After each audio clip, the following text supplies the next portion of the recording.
Computer science is the art of teaching a computer what to do.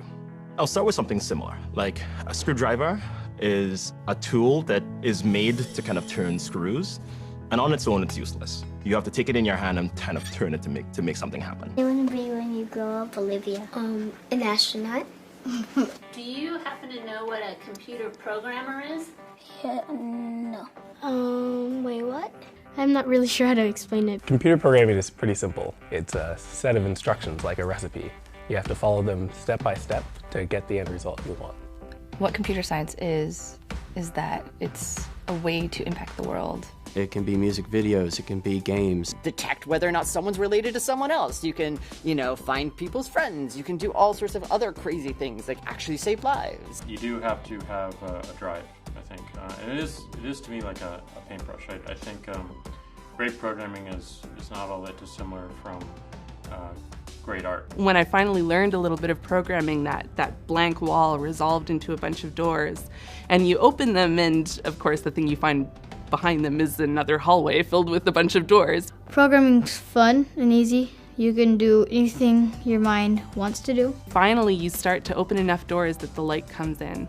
And to me, a finished program is like a structure filled with light. All the corners are illuminated. I was one of the very few people who had access to a computer around me. And I remember being bored one day and I picked up this book that was near the computer that said Basic Programming. And they had this really simple getting started, a Hello World program that you could write in BASIC. And I remember writing it and recognizing that, wait, hold on, I just put this thing in and taught this computer how to do that, and it came back out. And I had my brother come in and use it. And he's like, oh man, you made the computer say hello? It's like, yeah, I did. Isn't that cool?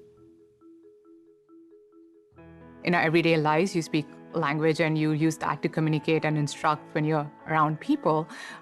Similarly, a programming language is exactly the same thing. It's just a language that you'd use to talk to the computer. And think about the first thing you do when you wake up in the morning. Let's say it's an alarm clock. There are instructions that somebody put into that alarm clock to teach it how to tell time, how to respond to you hitting the snooze button. You're walking out the house and you jump in your car and you start it. There are lots of computers in there figuring out how to turn the engine the very first time, how much gas to put in. This set of instructions that people have put into all these little devices you've used throughout your day just made your day that much easier to get through.